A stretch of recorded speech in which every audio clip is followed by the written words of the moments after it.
जय हिंद दोस्तों। आज अपन को जो भारत को भूगोल पढ़ रहे थे, जो यूनिट 7 चल रही थी, उसकी अपन को आज अगली क्लास देखने हैं। आज की क्लास में आपको एक टॉपिक पूरा का पूरा बता दिया जाएगा। अच्छा, उस टॉपिक का नाम है आपका कच्छ वनस्पति या मैंग्रोव वनस्पति। अच्छा, यदि हम कच्छ वनस्पति और मैंग्रोव वनस्पति के बारे में अगर चर्चा करते हैं तो आपको पता होना चाहिए समुद्री किनारा। यदि हम गौर से देखें तो आपको पता होना चाहिए आपका भारत, जो कि प्रायद्वीपीय भारत है, उसके तीन ओर से कौन घेरे हुए हैं? समुद्र है। तो समुद्री जो पानी है, जो भारत का समुद्री तट है, उसके तट पर जो पाई जाने वाली वनस्पति होती है उसे अपन मैंग्रोव वनस्पति बोलते हैं। यदि बात की जाए भारत में, तो मैंग्रोव वनस्पति के लाने आपको 3 क्षेत्र तैयार करके चलने हैं। तो एक तो अपना प्रायद्वीपीय भारत की मुख्य भूमि, दूसरा आपका अंडमान निकोबार द्वीप समूह, तीसरा आपका लक्षद्वीप। यदि बात करें आपको यदि मैंग्रोव वनस्पति के बारे में, तो सबसे पहले अपन टॉपिक का नाम डालते हैं कि अपना टॉपिक क्या है आज का। तो कच्छ वनस्पति, अथवा उसी को अपन क्या बोलेंगे, मैंग्रोव वनस्पति। चलो, अपन का टॉपिक हुआ आज का, और पूरा का पूरा एक ही वीडियो में आपको बता दिया जाएगा। पढ़ने से पहले आपको कुछ ऐसी चीज़ें बताना चाहता हूं जिससे यदि आपको पेपर में क्वेश्चन मिले तो आप सेंस के थ्रू भी आप उसका आंसर कर सकते हैं। ठीक है, तो सबसे पहले हम देखते हैं अपने भारत की भौगोलिक स्थिति के अनुसार आपको कहाँ कहाँ पर कच्छ की जो वनस्पति है या मैंग्रोव वनस्पति है आपको प्राप्त हो सकती है। ठीक है, तो सबसे पहले अपन क्या करते हैं, यहाँ से अपन चलते हैं और यहाँ से अपन भारत को देख लेते हैं। ठीक है, यदि हम भारत की बात करते हैं तो आपको पता होना चाहिए कि अपना जो भारत है ये आपका प्रायद्वीपीय भारत हो जाता है। ठीक है, यदि बात करें आपसे कि आपका अंडमान कहाँ पर है, तो अंडमान आपका कहाँ पर है, तो ये यहाँ पर हो जाता है। इसके बाद बात करें अगर अपन लक्षद्वीप की, तो लक्षद्वीप आपका कहाँ पर हो जाएगा, तो यहाँ पर आपका लक्षद्वीप हो जाता है। तो आपको अब इतना क्लियर तो हो चुका होगा कि हमारी जो वनस्पति होगी, जो मैंग्रोव वनस्पति होगी, यहाँ से लेकर कच्छ की खाड़ी से लेकर यानी गुजरात से लेकर सीधा का सीधा पश्चिम से पूर्वी तट पर चलेंगे अपन लोग। तो यहाँ पर आपको, यहाँ से आपको एक चीज़ सीखने को मिलेगी। एक तो अपना गुजरात, दूसरा अपना महाराष्ट्र, तीसरा अपना गोवा, चौथा आपका कर्नाटक, पांचवा आपका केरल, और छठवां आपका तमिलनाडु, सातवां आपका क्या हो जाएगा, आंध्र प्रदेश, आठवां आपका क्या हो जाएगा, उड़ीसा, नौवां आपका हो जाएगा पश्चिम बंगाल। क्या हो जाएगा आपका पश्चिम बंगाल। तो अब आपको एक चीज़ यहाँ से समझ में आ गई होगी कि यदि आपको क्वेश्चन में मैंग्रोव वनस्पति से क्वेश्चन पूछा जाएगा तो वो आपके लिए इतने राज्यों से ऑप्शन में यदि मिलते हैं तो आप उसका ऑप्शन से क्लियर कर लेंगे, क्योंकि इसके अलावा आपको पता भी है कि हमने क्या किया, जो समुद्री तट है, समुद्री किनारा है, उसके सारे राज्यों को आपको बता दिया है। और यदि आप अच्छी तरह से राज्यों के बारे में विस्तृत जानकारी करना चाहते हैं तो मेरे द्वारा पढ़ाया गया, सबसे पहले मैंने आपको पृथ्वी की उत्पत्ति से लेकर राज्यों के बारे में ही बताया था कि कौन सा राज्य कहाँ पर है, फुल डिटेल के साथ। यदि कोई भी न्यू स्टूडेंट होता है तो मेरे पुराने से वीडियो, जो पुराने वीडियो डले हैं, एक से यानी जम्मू कश्मीर से लेके आपको मिजोरम तक पूरे के पूरे आपको राज्य एक एक करके दिए गए हैं, तो वहाँ पर जाइएगा और पहले पूरे राज्यों का अध्ययन करिएगा। उसके बाद मैंने आपको भूगोल बताई थी, वहाँ पर भी मैंने आपको भूगोल की 7 यूनिटें करी थी। तो भारत की जो स्थली है, स्थलाकृति है, वहाँ से लेकर आपने आज यहाँ 7 अध्याय तक अपन आ चुके हैं। और आज का टॉपिक आपका मैंग्रोव वनस्पति से होगा। मैंग्रोव वनस्पति आपको पूरी तरह क्लियर हो जाएगा कि आज के वीडियो में आज सब कुछ आप मैंग्रोव वनस्पति से यदि क्वेश्चन मिलता है तो आपके पेपर में क्वेश्चन नहीं छूटा जाएगा। ठीक है, तो बात करते हैं अपन मैंग्रोव वनस्पति की। तो मैंग्रोव वनस्पति आपको गुजरात, महाराष्ट्र, गोवा, कर्नाटक, केरल, तमिलनाडु, आंध्र प्रदेश, उड़ीसा, पश्चिम बंगाल, इतने तो अपने जो प्रायद्वीपीय भारत के हिस्से में आने वाले राज्य हैं जिनकी सीमा समुद्र से लगती है, वहाँ पर आपको मैंग्रोव वनस्पति मिलेगी। एक बात तो आपको क्लियर हो चुकी होगी। ठीक है, इसके अलावा यदि ऑप्शन में आपको बीच वाले राज्य या ऊपर वाले राज्य मिलते हैं तो वो आपके ऑटोमेटिकली काट दिए जाएंगे या आप लोग काट लोगे उसको। ठीक है ना, चलो अच्छा है। इसके बाद अगर हम मैंग्रोव वनस्पति की बात करते हैं तो दो ऑप्शन और याद करके चलेंगे अपन। एक तो आपका अंडमान निकोबार द्वीप समूह, यहाँ पर भी मैंग्रोव वनस्पति पाई जाती है, और दूसरा आपका लक्षद्वीप, यहाँ पर भी आपको मैंग्रोव वनस्पति या कच्छ वनस्पति देखने को मिल जाती है। तो इस तरह हमने आज पहले के पहले आपने एक चीज़ सीखी होगी यहाँ पर कि हम सेंस के द्वारा मैंग्रोव वनस्पति को आंसर को कैसे डिफाइन करेंगे, तो आपको क्लियर हो चुका होगा। अब आ जाते हैं अपने मैंग्रोव वनस्पति के बारे में चर्चा करते हैं। मैंग्रोव वनस्पति जो होती है ये अब पाई कहाँ कहाँ जाती है, तो समुद्र का तट तो क्लियर हो चुका है, लेकिन आपको बता दें पश्च जल, अब बैक वाटर थोड़ा सा समझना मेरे द्वारा जो मैं बताऊँ। पश्च जल, नदियों के मुहाने, दलदली समतल मैदान और दलदली क्षेत्र, यहाँ पर पाई जाने वाली जो अपनी वनस्पति होगी, यहाँ पर पाए जाने वाले जो पेड़ पौधे होंगे वो आपके मैंग्रोव वनस्पति के रूप में जाने जाते हैं। तो अब आपको समझना होगा, पहला पॉइंट आपको क्या हो जाना चाहिए कि बैक वाटर समझते चलेंगे, सीखते चलेंगे, रटना कोई भी नहीं। यदि हम बात करें मैंग्रोव वनस्पति की तो पश्च जल, पश्च जल इसी को बोलते हैं अपन बैक वाटर, और इसी को एक नाम और भी है वो याद करके चलेंगे आप, कयाल। क्या बोलते हैं उसको अपन, कयाल बोलते हैं। अब थोड़ा सा हम बताएं दे रहे हैं कि क्या कहलाते हैं, पश्च जल कहलाता क्या है। अब आपको पता होना चाहिए, यहाँ पर थोड़ा आप लोग समझ लीजिएगा क्या है। आपको पता है कि पश्चिमी घाट आपका ऊंचा है और ये आपका थोड़ा सा नीचे दबा हुआ हिस्सा है, और पश्चिमी घाट आपका कठोर है और ये वाला आपका छिछला और चौड़ा, लंबा चौड़ा मैदान यानी कमजोर मिट्टी वाला हो जाता है। ठीक है, आपको पता होना चाहिए जो पानी अपना समुद्र का पानी है, ये आपका पानी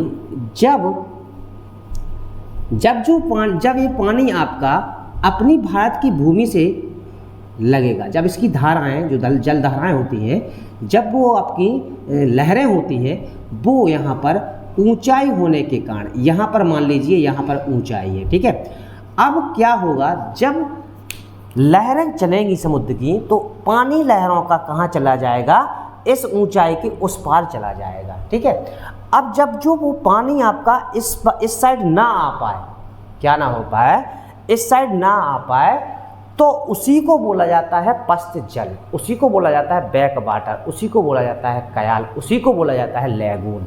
उसी को क्या बोला जाता है, तो लैगून भी उसी को बोलते हैं, जिसको अपन बोलते हैं ना लैगून झील। अपने भारत की सबसे बड़ी लैगून झील कौन सी होती है, तो चिल्का झील उड़ीसा की। ठीक है, बात समझ में आ गई कि नहीं आई।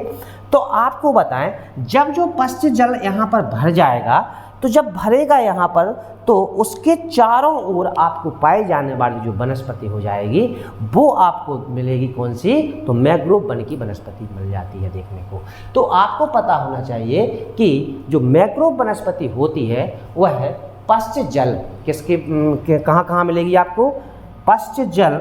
दूसरा आपको क्या याद करके चलना है, नदियों के मुहाने, नदियों के मुहाने। अच्छा, अब नदियों का मुहाने का मतलब क्या होता है, जो नदी जहाँ से समुद्र में गिरती है वह उसका मुहाना कहलाता है। अब मुहाने पर आपको पता है दो तरीके की आकृति बनती है, एक तो डेल्टा बनता है, दूसरा आपका एस्चुरी बनता है, जो हम पहले भी आपको बता चुके हैं। लेकिन अब अभी आगे जाके अपन को सारी की सारी नदियों को पढ़ना है तो वहाँ पर भी बता दिया जाएगा। तो डेल्टा और एस्चुरी का निर्माण करती है। तो आपको पता होना चाहिए कि जब नदियाँ गिरती हैं तो उनके मुहाने पर, किसके मुहाने पर, उनके मुहाने पर ही आपको पता होना चाहिए कि मैंग्रोव वनस्पति का निर्माण हो जाता है। इतना याद करके चलना है आपको। तो आपको पता चल गया नदियों के मुहाने पर। दूसरा आपको दलदली, तीसरा आपका क्या हो जाएगा, दलदलीय मैदान आदि। इतना ही काफ़ी है आपके लिए, क्योंकि आपको इतने में हमने पूरा का पूरा हमने समुद्र का गुजरात से लेकर पश्चिम बंगाल तक के तट के बारे में जानकारी कर ली है। और पैसे भी अपन ने तो पूर्वी घाट और पश्चिमी घाट को अच्छी तरह से पढ़ भी लो है। अच्छा, तो अब अपन को पता चलेगा कि मैंग्रोव वनस्पति आपकी कहाँ कहाँ पर पाई जाएगी। तो आपको पता होना चाहिए पश्च जल, जिन्हें अपन कयाल बोलते हैं, नदियों के मुहाने, दलदलीय मैदान, क्योंकि दलदलीय मैदान आपका कच्छ का मैदान है और इस साइड दलदलीय मैदान ज़्यादा है। इस साइड आपकी मैंग्रोव वनस्पति कम है और इस साइड, यानी देखो क्या होता है, आपको यही तो सीखना है। आपको पता होना चाहिए जो अपना पूर्वी घाट है यहाँ पर मैंग्रोव वनस्पति सबसे ज़्यादा पाई जाती है। इसके अलावा यहाँ पर, इसके अलावा मैंग्रोव वनस्पति पाई जाती है ज़्यादा तो गुजरात के क्षेत्र में पाई जाती है। बाकी यहाँ पर पाई जाती है बट कम मात्रा में पाई जाती है। इसके अलावा मैंग्रोव वनस्पति यहाँ पर भी पाई जाती है, यानी अंडमान निकोबार द्वीप समूह पर भी, और उससे कम आपकी लक्षद्वीप पर भी पाई जाती है। यानी आपको देखो रटना किसी को नहीं है, सीखना है। तो आज का टॉपिक आपके लिए बहुत महत्वपूर्ण है, आप लोग अच्छी तरह से पढ़िएगा, ठीक है। तो आपको पता चल गया कि हमारी जो वनस्पति है मैंग्रोव वनस्पति वो कहाँ पर पाई जाती है, तो पश्चजल कयाल नदियों के मुहाने दलदलीय मैदान में पाई जाती है। तो इससे हमें एक रिजल्ट मिलता है, इससे हमें एक बात का पूरी की पूरी बात से एक रिजल्ट मिलता है कि समुद्र का तटीय मैदान पर ही आपको मैंग्रोव वनस्पति देखने को मिल जाती है। तो दूसरा पॉइंट आपका क्या हो जाएगा, तो दूसरा पॉइंट आपका क्या हो जाएगा, समुद्री तटवर्ती क्षेत्रों में पाई जाती है जो मैंग्रोव वनस्पति है, या यह समुद्री तटवर्ती क्षेत्रों में पाई जाती है, ठीक है। अच्छा, इसके बाद आ जाएंगे अपन, अब हम थोड़ा सा मैंग्रोव वनस्पति के बारे में थोड़ा सा हम समझते हैं। मैंग्रोव वनस्पति जो होती है यह हमारे लिए क्या लाभदायक है, क्या यह हमारे भारत के लिए, भारत भूमि के लिए क्या हमें लाभदायक है। तो इसको अगर लाभदायक होगी तो हमें इसका संरक्षण भी करना पड़ेगा। हम क्यों पढ़ रहे हैं इसके लिए, इसके पीछे अपन को रीजन समझना चाहिए। कभी भी हो यदि आप लोग न 3 प्रश्नों के उत्तर अगर अपने माइंड में चलने लगे तो आपको कभी कोई फेल नहीं कर सकता है। कब, क्यों, कैसे, बस ये 3 चीज़ों के क्वेश्चन की जब आप खोजा करो आप कभी फेल नहीं होगे। मेरे इन 3 वर्ड को अच्छी तरह से समझ लेना, कब, क्यों, कैसे। कब हुआ तो फिर आपका दिमाग लगेगा कि हाँ अब, क्यों हुआ तो फिर उसकी जड़ तक जाएंगे आप, और कैसे हुआ तो हमें तुम्हें उसका सॉल्यूशन भी मिलेगा। मेरी बात को समझना, अन्यथा में मत लें। ये 3 वर्ड जिस भी स्टूडेंट ने समझ लिए अच्छे तरीके से तो वो मुझे पता है बहुत आगे तक जा सकता है। तो कब, क्यों, कैसे, ये 3 वर्ड आपके लिए बहुत माइंड में चलना चाहिए, क्योंकि आपको पता है आप लोग पढ़ तो रहे हैं लेकिन आपको ये पता नहीं है हम क्यों पढ़ रहे हैं। क्यों का तो पता है लेकिन हम कैसे पढ़ रहे हैं, काय के लिए पढ़ रहे हैं। बस आपके माइंड में एक ही बात चलती है कि मुझे जॉब चाहिए, हम उसके लिए पढ़ रहे हैं। लेकिन आपने कभी सोचा है कि मेरी आगे आने वाली पीढ़ी जो है, मेरे द्वारा किसी को मेरी आगे आने वाली पीढ़ी है उसको भी हम बता सकते हैं, उसको भी हमें बताने के लिए है। यदि किसी को ज़रूरत है आपकी, अगर वो तुमसे कुछ पूछता है आपसे तो आपको भी बताने की जरूरत, आप उसको बता तो सकते हो। तो हमने कोशिश की है आप लोगों के साथ कि आपको किस तरीके की पढ़ाई करना चाहिए। यदि आप लोग थोड़ा समझ के पढ़ाई करते हैं तो मेरी गारंटी है आपको कभी कोई फेल नहीं कर सकता है। ठीक है। तो अपन को मैंग्रोव वनस्पति हमारे लिए क्या लाभदायक है, इसको थोड़ा समझना है। पॉइंट तो मैं बाद में बताता चलूंगा, ये भी आपके लिए क्वेश्चन का ही काम है, कभी नहीं भूलोगे आप लोग, मुझे पता है। यदि हम मैंग्रोव वनस्पति की बात करते हैं तो अब थोड़ा सा आप समझेंगे। मैंग्रोव वनस्पति जो होती है यह आपकी, ये तो आपको पता चल गया कि समुद्र तटीय क्षेत्र वाले मैदानों में पाए जाते हैं। यदि हम बात करें मैंग्रोव वनस्पति की, किसकी, मैंग्रोव वनस्पति की, तो जो दलदलीय क्षेत्र होता है इस वनस्पति में, इन पेड़ों की वनस्पति में क्षारीय, अम्ल और क्षार, दो चीजें समझ में तो आती हैं आपको, अम्ल क्या होते हैं, क्षार क्या होते हैं। तो जो क्षार होता है उनको ग्रहण करने की क्षमता होती है, और जो क्षार होता है वह पानी की उर्वरता को बढ़ाता है। जब पानी की उर्वरता को बढ़ाएगा तो वहां पर पाए जाने वाली जो मैंग्रोव वनस्पति है उसमें और भी ज्यादा वृद्धि होगी, ठीक है। और यह दलदलीय क्षेत्र में पाई जाने वाली जो वनस्पति होती है, इसकी बात करें तो यह हमारी जो सबसे महत्वपूर्ण रक्षा किस तरह करती है। देखो, घर अपना हो या अपने भारत देश का हो, यानी अपना हो या किसी भारत में रहने वाले भी किसी का भी हो, यदि हम अपने घर की बात करते हैं तो अपने घर में हम किसी भी तरीके से कोई भी प्रकार का विच्छेद नहीं चाहते हैं। इसी तरह हमें अपने भारत को सोचना चाहिए, भारत में रहने के लिए हम भारत के बारे में सोचना चाहिए कि हमें अपने भारत की जमीन में किसी तरह का हम विच्छेदन नहीं चाहते हैं, ठीक है।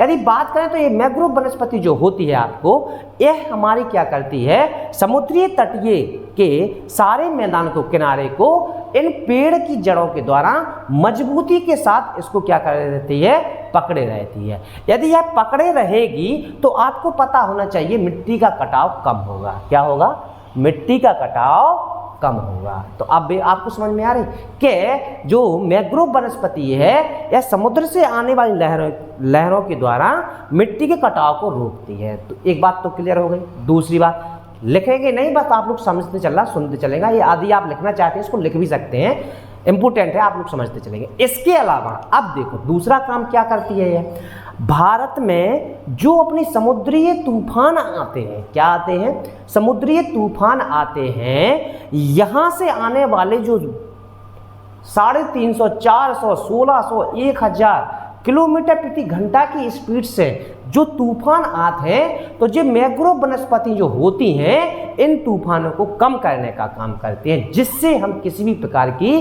हानि से बचते हैं। मेरी बात समझ में आ रही कि नहीं आ रही? तो दो चीजें आपको समझ में आ गई हुई हैं कि जो अपनी मैंग्रोव वनस्पति है यह आपके लिए बहुत ज्यादा महत्वपूर्ण है कि नहीं? चलो अच्छी बात है।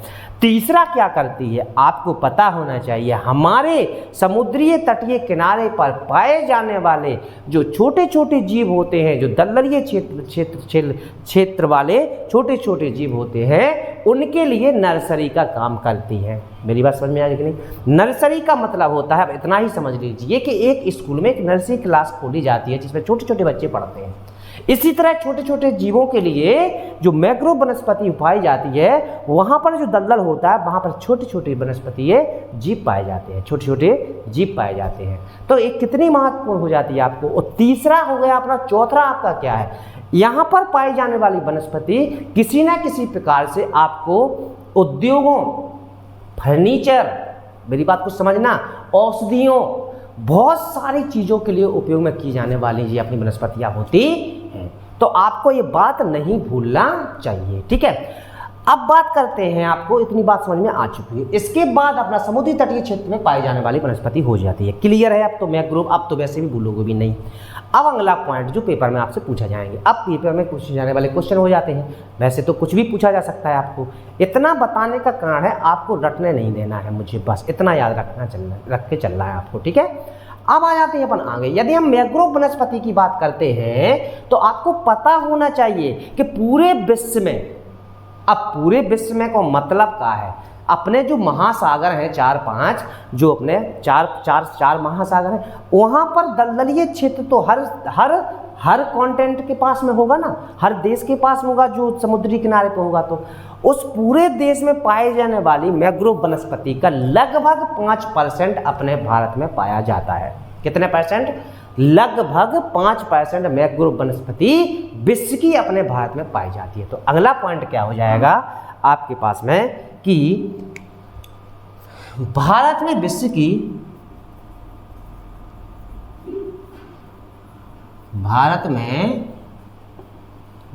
की लगभग 5% मैंग्रोव वनस्पति पाई जाती है। इतनी बात आपको क्लियर हो चुकी हो जय। अब जे क्वेश्चन आपके पेपर में पूछे जाते हैं, ठीक है। अच्छा, इसके बाद अब आपको एक क्वेश्चन और बने कि भारत में 5% में पाई जात, लेकिन जा पूरे कितने क्षेत्रफल में पाई जात। तो आपको याद होना चाहिए कि भारत के 4,921 वर्ग किलोमीटर के क्षेत्र में मैंग्रोव वनस्पति पाई जात, जिसमें आपका अंडमान और निकोबार और लक्षद्वीप शामिल हो जाते हैं। तो आपको पता होना चाहिए कि भारत में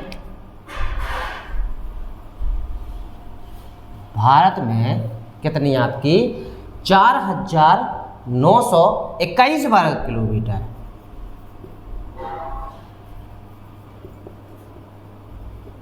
क्षेत्रफल पर पाई जाती है, ठीक है। अच्छा, इसके बाद आपको पता होना चाहिए भारत में जलवायु परिवर्तन मंत्रालय, आपको पता होना चाहिए कि भारत में आपको पर्यावरण वन एवं जलवायु परिवर्तन मंत्रालय ने 1987 में, कब है 1987 में इसके संरक्षण के लाने बात करी। किसके संरक्षण के लाने? तो मैंग्रोव वनस्पति के लाने। तो अगला पॉइंट आपका क्या हो जाएगा कि पर्यावरण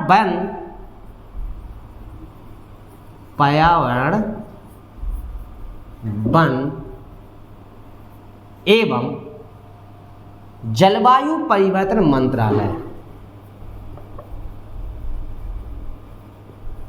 जलवायु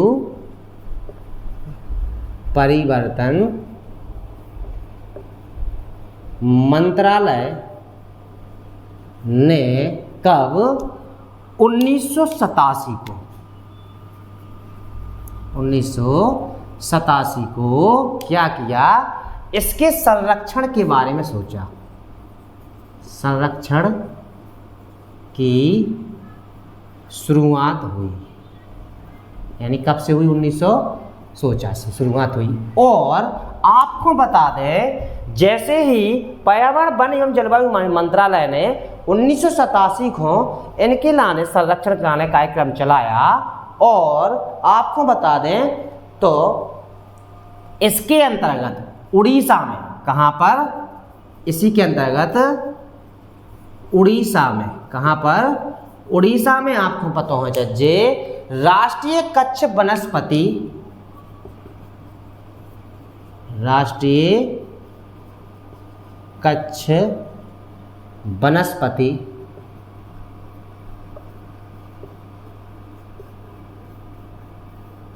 आनुवांशिक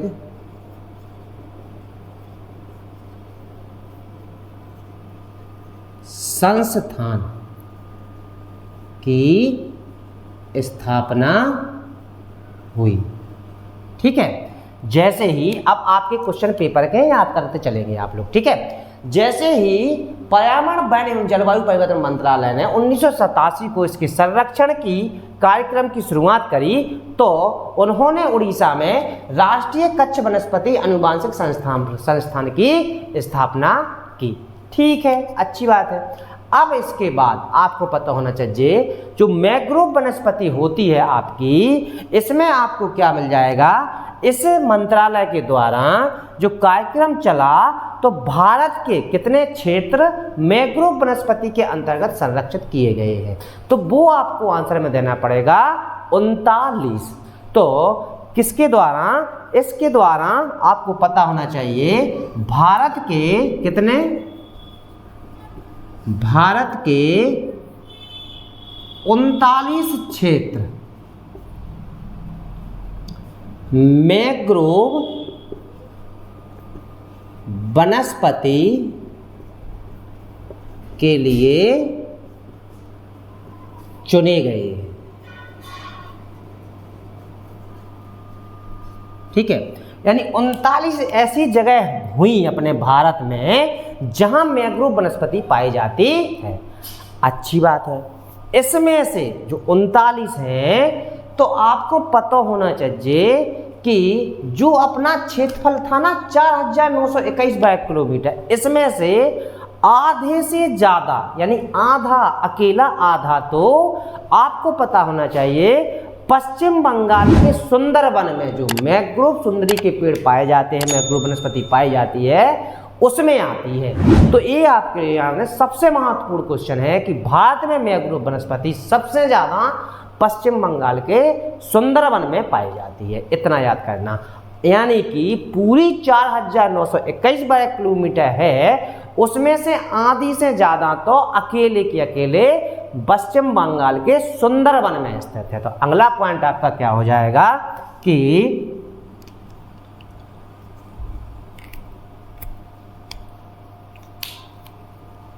सबसे ज़्यादा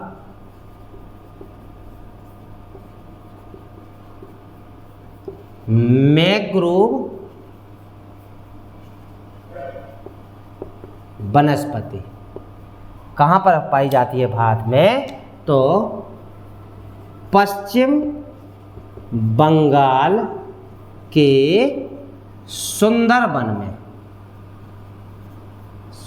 में पाई जाती है।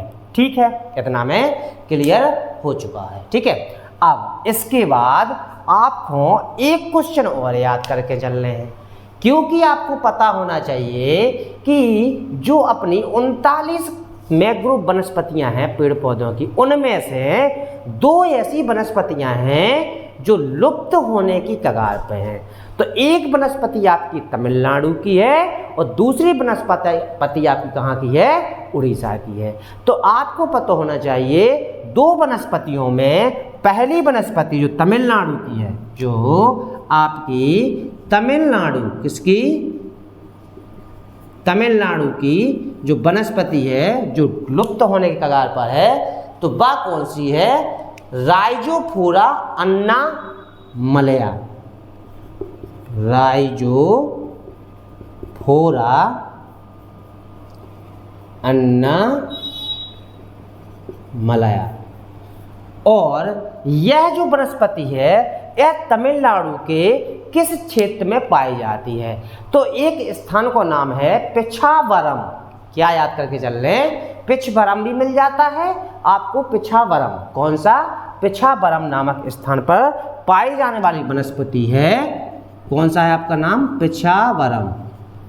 पिछावरम जो लुप्त होने के कगार पर है। किस पर है? लुप्त होने के कगार पर है। ठीक है, इसके बाद आपको पता होना चाहिए, एक तो तुम्हारी क्लियर हो गई। अब दूसरी वनस्पति कौन सी है जो विलुप्त होने के कगार पे है? तो वह दूसरी वनस्पति आपकी है उड़ीसा में। कहाँ पर है आपकी? तो दूसरी वनस्पति कहाँ पर है आपकी? तो उड़ीसा में। यदि उड़ीसा में हम बात करें तो इसमें आपकी हेरिटेरिया कनिकेंसिस, हेरिटेरिया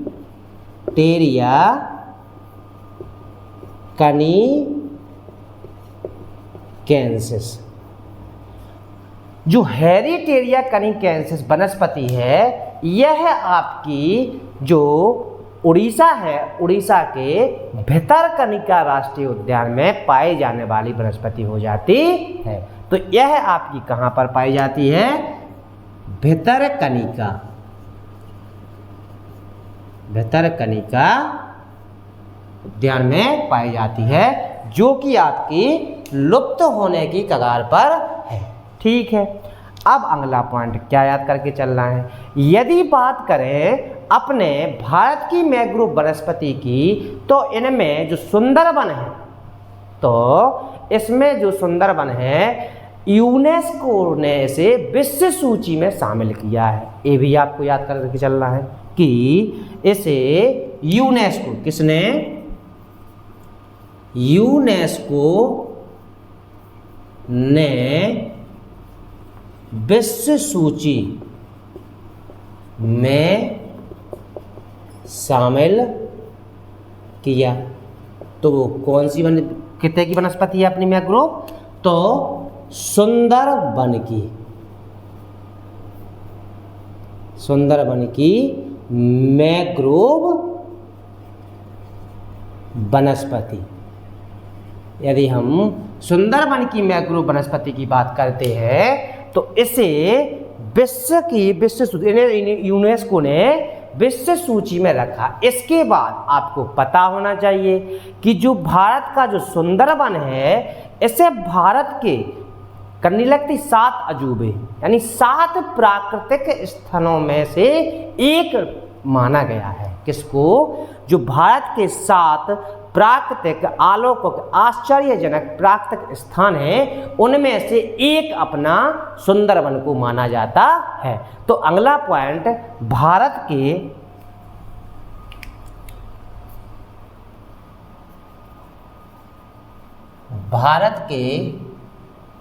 7 प्राकृतिक आश्चर्य में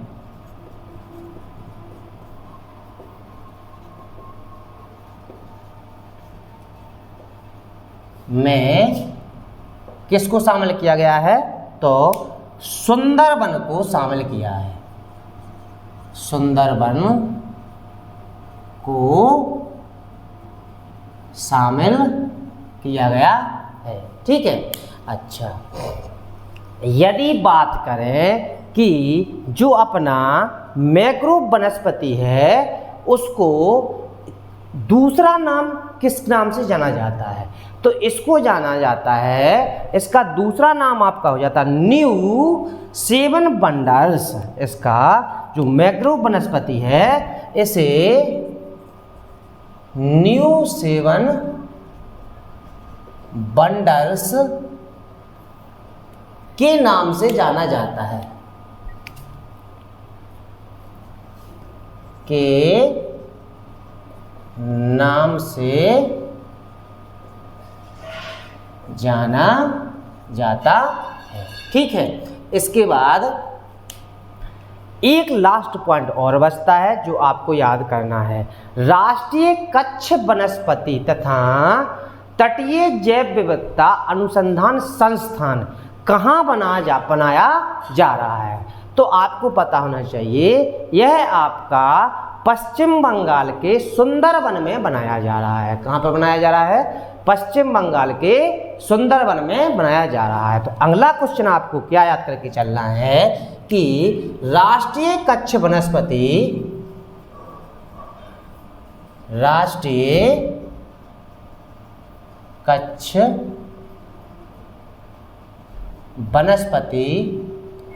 तथा तटीय जैव विविधता अनुसंधान संस्थान, तटीय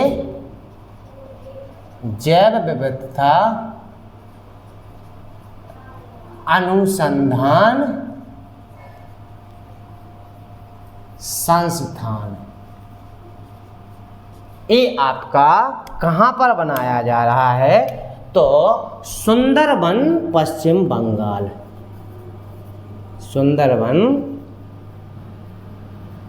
पश्चिम बंगाल में बनाया जा रहा है। तो इस तरह अपन ने क्या कर लो, आज जो कच्छ वनस्पति या मैंग्रोव वनस्पति है उसको अपन ने पूरी तरह से विस्तार से देख लो। अब ऐसे आपको हम एक बार रिवीजन करें, उसके बाद आपको वीडियो को एंड करें दे। ठीक है। सबसे पहले अपन ने कहा देखो तो पश्चजल बैकवाटर जो मैंग्रोव वनस्पति होती है आपकी, वह पश्चजल बैकवाटर उसी को कयाल बोलते हैं तथा नदियों के महान दलदलीय क्षेत्रों में पाई जाती है। क्लियर हो गई थी ये बात आपको? इसका समुद्री तटवर्ती क्षेत्रों में पाई जाने वाली होती है। इसमें भारत में विश्व का लगभग 5%, एक क्वेश्चन जो याद करके चलने आपको, 5% पाई जाती है। इसके बाद भारत में 4921 वर्ग किलोमीटर में पाई जाती है। इसमें से आधी तो कितने पाई जाती आपको पता होना चाहिए, तो पश्चिम बंगाल में, जो हमने आपको बताया था, जो याद करके चल रहे हैं। और सुंदरबन में कितने पाई जाती? तो सुंदरबन में पाई जाती है मैंग्रोव वनस्पति। ठीक है। इसके पर्यावरण वन एवं जलवायु मंत्रालय ने 1987, एक क्वेश्चन जो याद करके चल रहे हैं, 1987 को संरक्षण के लाने कार्यक्रम शुरू करो। और उड़ीसा में इसी के तहत राष्ट्रीय कच्छ वनस्पति अनुवांशिक संस्थान की स्थापना हुई। तो एक क्वेश्चन जो याद करके चल रहे हैं, ठीक है। इसके बाद भारत में 39 जो क्वेश्चन याद करके चल रहे हैं, भारत में 39 क्षेत्र मैंग्रोव वनस्पति के लिए चुने गए हैं और सबसे ज़्यादा मैंग्रोव वनस्पति आपकी पश्चिम बंगाल सुंदरवन, ये आपसे पूछा जाएगा। इसके बाद तमिलनाडु की जो 2 वनस्पति भी हैं, राइजोफोरा अन्नामलया जो पेछावरम लुप्त होने के कगार पर है। इसके बाद उड़ीसा की हेरिटेरिया कोनिकेंसिस भितरकनिका में पाई जाने वाली जो दलदलीय वनस्पति मैंग्रोव वनस्पति है, यहाँ यह भी लुप्त होने के कगार पर है। इसके बाद यूनेस्को ने इसे विश्व सूची में शामिल किया है, इम्पोर्टेंट है, किसको? सुंदरवन के मैंग्रोव वनस्पतियों को, ये भी पूछा जा सकता है आपसे। इसके बाद भारत के 7 प्राकृतिक आश्चर्यों में सुंदरवन को शामिल किया गया है, जो भी पूछो जाए आपसे। इसके बाद न्यू सेवन वंडर के नाम से भी किसको जाना जाता है? तो मैंग्रोव वनस्पति को जाना जाता है। इसके बाद राष्ट्रीय कच्छ वनस्पति तटीय जैव विविधता अनुसंधान संस्थान आपका कहाँ पर बनाया जा रहा है? सुंदरवन। और सुंदरवन आपका कहाँ पर है? तो पश्चिम बंगाल में। इस तरह हमने इसके द्वारा भी आपको समझा दिया है, तो अब आपकी गलती नहीं होना चाहिए। अच्छा, यदि वीडियो अच्छी लगती है तो लाइक कीजिएगा, कमेंट करिएगा और शेयर करिएगा, अपने दोस्तों को बताते जाएं। बस आप लोग पढ़ते चलें। देखो मौसम तो बदलते रहते हैं, माइंड अपने बदलते रहते हैं, विचार आपके बदलते रहेंगे, लेकिन आपका एम नहीं बदलना चाहिए। मौसम के अनुसार आप लोग भी बदल देखो, सबका होता है।